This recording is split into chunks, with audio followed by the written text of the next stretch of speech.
warahmatullahi wabarakatuh. Alhamdulillahirabbil alamin wassalatu wassalamu ala asyrafil anbiya'i wal mursalin wa ala alihi wa sahbihi wa man tabi'ahum bi ihsan ila yaumiddin. Amma ba'd.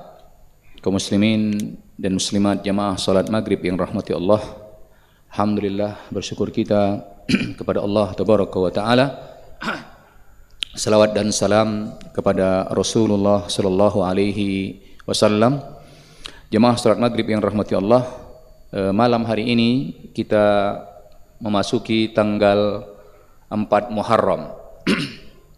Allah tabaraka wa taala di dalam surat Al-Qasas ayat 66 berfirman, "Wa rabbuka yakhluqu ma yasha wa yakhtar."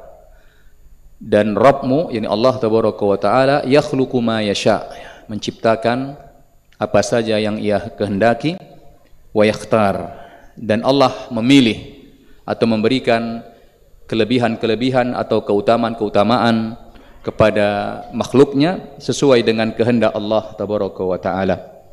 Jemaah salat maghrib yang rahmati Allah, maka kalau kita perhatikan ayat-ayat dan hadis-hadis Nabi sallallahu alaihi wasallam, kita akan mendapati ada tempat-tempat tertentu yang dimuliakan oleh Allah. Katakan misalnya Masjidil Haram, yang kemuliaannya tidak dimiliki oleh tempat-tempat yang lain. Ya, ada Masjidil Haram, ya, Masjidil Nabawi, Masjidil Aqsa, dan juga masjid yang memiliki keutamaan dibanding tempat-tempat yang lain, ya, secara umum. Ada juga waktu-waktu yang mulia yang Allah pilih, yang Allah tidak berikan kepada waktu-waktu yang lain. Katakan misalnya bulan Ramadan, ya, terutama 10 akhir Ramadan, begitu juga 10 awal Zulhijjah, juga termasuk Allah memilih, ya, bulan-bulan tertentu yang Allah berikan kemuliaan di antara bulan-bulan yang lainnya. Misalnya Allah dalam surat At-Taubah ayat 36, ya, berfirman, ya, inna iddatasy syuhuri indallahi Itsna asyara syahran fi kitabillah. Kata Allah, bilangan bulan dalam satu tahun itu ada 12 bulan. Dari 12 bulan itu ada 4 bulan haram. Zulqa'dah, Zulhijjah, ya, Muharram, dan Rajab. Kita sekarang berada pada bulan Muharram. Sehingga memang Muharram ini adalah salah satu waktu yang dimuliakan, ya, oleh Allah tabaraka wa taala. Oleh sebab itu, jamaah salat maghrib yang rahmati Allah, tentunya sebagai orang yang beriman, prinsip hidup kita adalah memuliakan apa-apa yang dianggap oleh Allah dan Rasulnya mulia. Ya, ini diantara prinsip orang beriman. Meskipun orang menganggapnya biasa, tetapi karena Allah dan Rasulnya memuliakannya, maka bagi dia itu adalah yang mulia. Dan begitu juga ketika Allah menghinakan, ya, membenci sesuatu, maka dia akan membencinya, meskipun itu disukai oleh kebanyakan manusia. Ini diantara sifat orang beriman. Ini diantara prinsip seorang muslim, orang Islam. Orang Islam itu kan artinya orang yang tunduk. Tunduk kepada siapa? Kepada Allah dan Rasulnya. Di antara bentuk ketundukan itu adalah kalau kata Allah ini mulia, dia bilang mulia. Kalau Allah bilang ini jelek, ini tidak baik, maka dia katakan ini jelek, ini tidak baik, ini haram, meskipun orang banyak menyukainya. Jemaah salat maghrib yang rahmati Allah, kita kembali ke bulan Muharram tadi. Bulan Muharram ini adalah salah satu bulan haram, ya, yang dimuliakan oleh Allah tabaraka wa taala. Bagaimana Allah memuliakannya? Allah melipat gandakan amalan kebaikan di bulan haram ini, di bulan Muharram ini. Sebagaimana juga Allah memperberat dosa dari maksiat yang dilakukan di bulan ini, ya. Hati-hati jangan sampai kita melakukan maksiat di bulan ini, tapi sebaliknya tambah semangat melakukan ketaatan, karena memang di bulan Muharram ini pahala dari amalan kebajikan itu dilipat gandakan oleh Allah. Dan juga Rasul sallallahu alaihi wasallam di dalam hadisnya mengatakan, afdhalus siyam ba'da Ramadan syahrullahil Muharram. Kata Rasul sallallahu alaihi wasallam, sebaik-baik puasa yang dilakukan setelah puasa Ramadan adalah puasa di bulan Allah, bulan Muharram. Rasulullah SAW menyebut Muharram ini dengan bulan Allah. Sesuatu yang baik yang dinisbahkan kepada Allah itu menunjukkan kemuliaan sesuatu tersebut. Bulan-bulan yang lain tidak disebut dengan syahrullah. Ya. Dalam istilah Arab atau istilah Islam kita punya 12 bulan. Ada Muharram, Safar, Rabiul Awal, Rabiul Akhir, Jumadil Ula, Jumada Atsaniyah, ya, summa Rajab, Sya'ban, Ramadan, ya, Syawal, Zulqa'dah, Zulhijjah. 12 bulan. Tapi di antara 12 bulan itu hanya satu bulan yang dinamakan dengan Syahrullah, bulan Allah. Maka ini menunjukkan keutamaan bulan Muharram tersebut, yang menjadi sepantasnya bagi kita seorang muslim, seorang muslimah untuk memuliakan bulan ini. Bagaimana kita muliakannya? Memuliakan bulan Muharram ini adalah dengan menambah ketaatan kita kepada Allah, ya, tambah semangat beribadah, ya, dan meninggalkan kemaksiatan kepada Allah. Jemaah salat maghrib yang dirahmati Allah, di antara ibadah yang sangat dianjurkan untuk kita lakukan di bulan Muharram ini adalah memperbanyak puasa. Sebagaimana kata Rasulullah tadi, sebaik-baik puasa yang dilakukan adalah setelah puasa Ramadan adalah puasa di bulan Muharram. Ya, maka kalau kita perhatikan, ya, para ulama kita sangat semangat, ya, untuk memperbanyak puasa di bulan Muharram ini. Bahkan kalau kita baca buku-buku fikih, para ulama kita berbeda pendapat, ya, boleh nggak puasa Muharram dalam bulan Muharram ini selama 1 bulan? Ya, kalau Ramadan pasti, ya, boleh, ya, bahkan wajib. Sekarang pertanyaannya, boleh nggak puasa 1 bulan penuh dari tanggal 1 sampai tanggal 29, atau dari tanggal 1 sampai tanggal 30 Muharram? Mengingat bulan ini, kata Rasulullah, adalah puasa terbaik dilakukan setelah puasa Ramadan adalah puasa di bulan Muharram. Sebagian para ulama kita mengatakan nggak boleh. Kenapa? Karena Rasulullah tidak pernah puasa full selama bulan Muharram ini. Tapi sebagian pendapat mengatakan boleh. Kenapa? Karena hadis tadi menunjukkan keutamaan puasa di bulan Muharram. Jemaah salat maghrib yang dirahmati Allah, ketika para ulama kita berbeda pendapat, boleh tidak berpuasa sebulan penuh di bulan Muharram ini, maka jangan sampai kita justru berbeda pendapat puasa atau tidak puasa di bulan Muharram ini. Kata para ulama kita, kalau kita tidak mampu berpuasa sebulan penuh di bulan Muharram ini, menurut sebagian pendapat, maka minimal kita memperbanyak puasa. Ini bulan Muharram, bulan Allah, masuk bulan haram, amalan sangat dilipat gandakan. Maka para ulama kita nanti sangat bersemangat, ya, puasa di bulan Muharram ini. Mereka menghidupkannya dengan puasa, ya, menghidupkannya dengan puasa. Kalau sebagian masyarakat ada yang menghidupkan dengan ritual-ritual tertentu, tentunya itu tidak ada dasar, ya, dari Rasul Shallallahu Alaihi Wasallam. Tapi kalau kita lihat para ulama kita justru sibuk dengan apa? Berpuasa. Ya, bukan sibuk makan-makan, tapi sibuk berpuasa. Jemaah salat maghrib yang dirahmati Allah, kalau kita lebih khususkan lagi berkaitan dengan puasa Muharram ini, maka ada yang dinamakan dengan puasa Asyura. Ya, Asyura artinya 10, ya. Maksudnya 10 Muharram. Ya, ini yang secara khusus memang sangat diingatkan oleh Rasul Shallallahu Alaihi Wasallam, ya, berpuasa pada tanggal 10 Muharram. Ya, ini hari Jumat, ya, tadi 3 Muharram. Ya, kalau saya tidak salah berarti Jumat depan itu adalah masuk 10 Muharram, ya. Masuk 10 Muharram, ya. Maka saya mengajak diri saya pribadi dan kita semua, mari kita menghidupkan sunnah Rasul Shallallahu Alaihi Wasallam. Mari kita wujudkan cinta kita kepada Rasulullah itu adalah dengan apa? Menghidupkan sunnahnya. Bukan cuma ngomong saya cinta Rasulullah, bukan cuma makan-makan di hari lahirnya Rasul Shallallahu Alaihi Wasallam. Ini semua mau.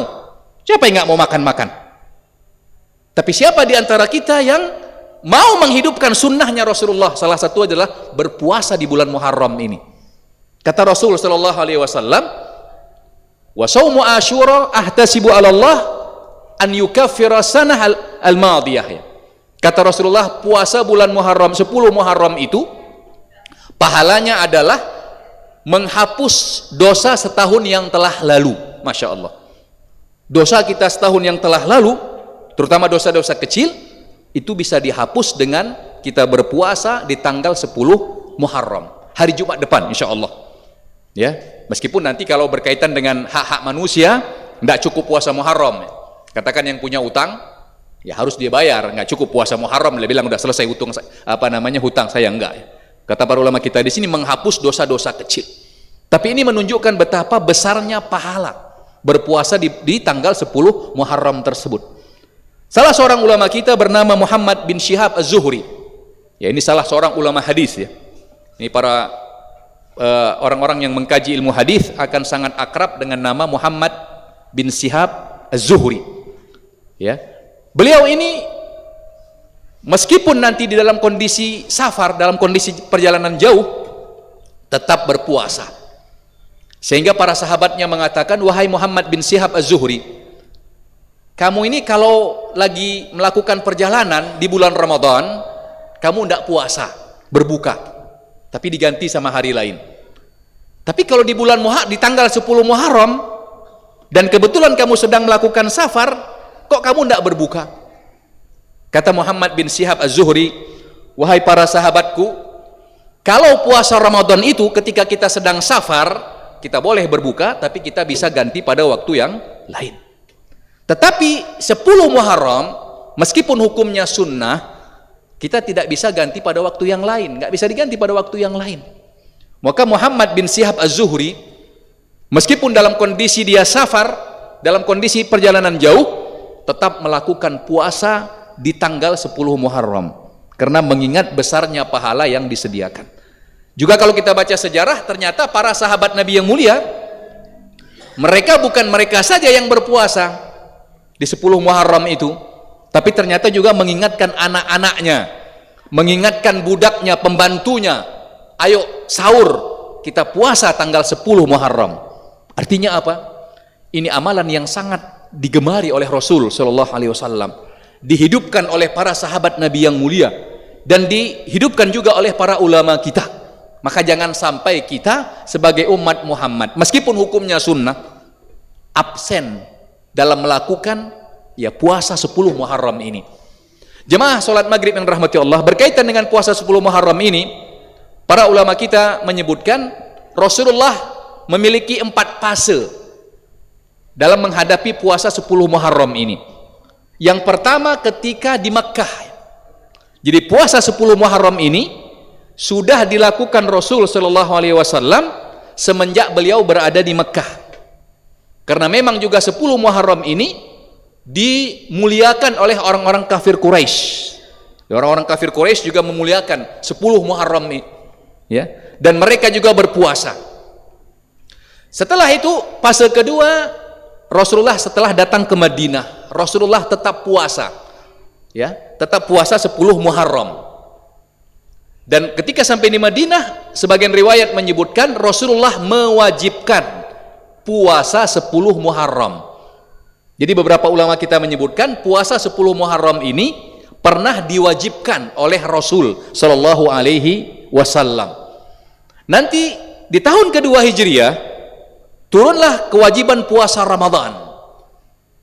Kata para ulama kita, setelah turun kewajiban puasa Ramadan tahun kedua Hijriah, maka Rasulullah tidak lagi mewajibkan puasa 10 Muharram.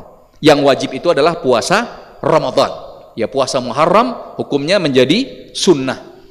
Ya. Dan seterus itu di akhir hayatnya Rasulullah, ketika dikabarkan kepada beliau, wahai Rasulullah, tanggal 10 Muharram ini juga diagungkan oleh orang-orang Yahudi. Mereka merayakannya. Mereka juga berpuasa ya Rasulullah, kata para sahabat Nabi yang mulia. Orang-orang Yahudi juga berpuasa karena mereka merayakan, ya, bersyukur kepada Allah dengan selamatnya Nabi Musa dan pengikutnya dari kejaran Fir'aun.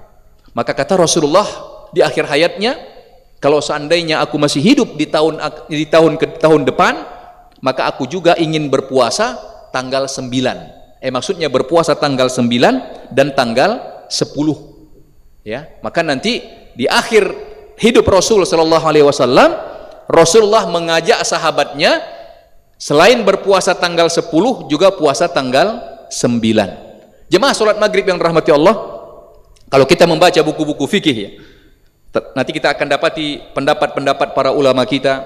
Misalnya Al-Imam Ibnu Hajar Al-Asqalani, ini salah seorang ulama besar dalam mazhab Syafi'i. Juga Al-Imam Asy-Syaukani dalam kitabnya Nailul Autar, dan beberapa para ulama yang lain, mereka mengumpulkan hadis-hadis berkaitan dengan puasa Muharram ini. Maka mereka mengatakan berkaitan dengan puasa 10 Muharram ini ada 3 tingkatannya.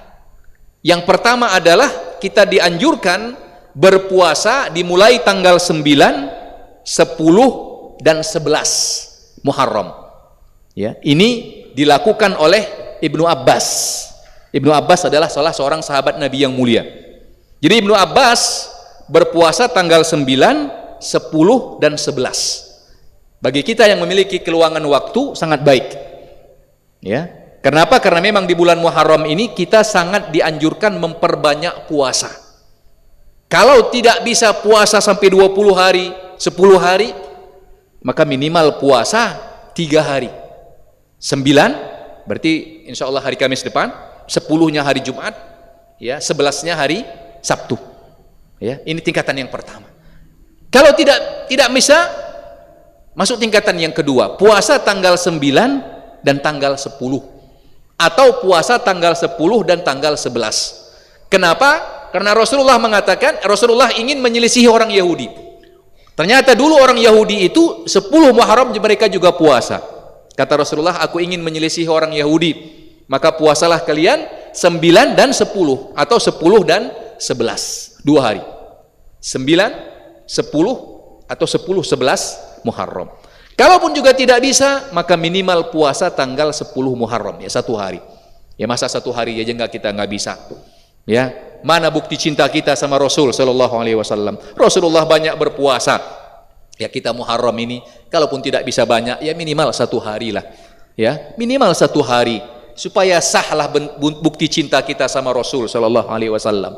Kita tidak pernah tahu amalan mana yang menyebabkan Allah ridho sama kita. Apalagi Muharram ini bulan yang sangat mulia. Ya, kalau bersedekah barangkali sebagian kita punya keterbatasan harta.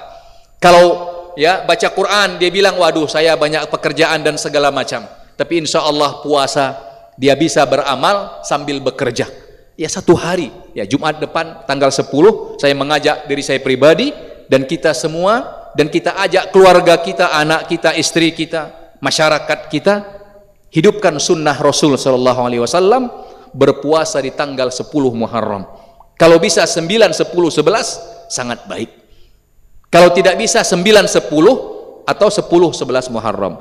Kalau tidak bisa minimal kita berpuasa di tanggal 10 Muharramnya. Ya ini pahalanya cukup besar meskipun hukumnya sunnah, tapi insya Allah ini akan banyak mendatangkan kebaikan-kebaikan, dan ini menjadi tabungan amalan kita selama kita masih bisa hidup, masih bisa bertemu dengan bulan Muharram yang mulia ini. Karena kita tidak tahu apakah kita bisa bertemu lagi dengan bulan Muharram ya di tahun yang akan datang atau tidak.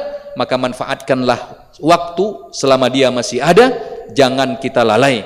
Jangan sampai nanti ketika datang bulan Muharram yang lain, bisa saja kita sudah tidak ada, bisa saja datang bulan Muharram di tahun yang depan kita dalam kondisi tidak sempat. Maka ketika kita punya waktu, sekali lagi saya mengajak diri saya pribadi, mari kita melakukan puasa atau memperbanyak puasa di bulan Muharram ini, terkhusus berpuasa pada tanggal 10 Muharram. Demikian, semoga bermanfaat. Subhanakallah wa bihamdik, asyhadu an la ilaha illa anta, astaghfiruka wa atubu ilaik. Wassalamualaikum warahmatullahi wabarakatuh.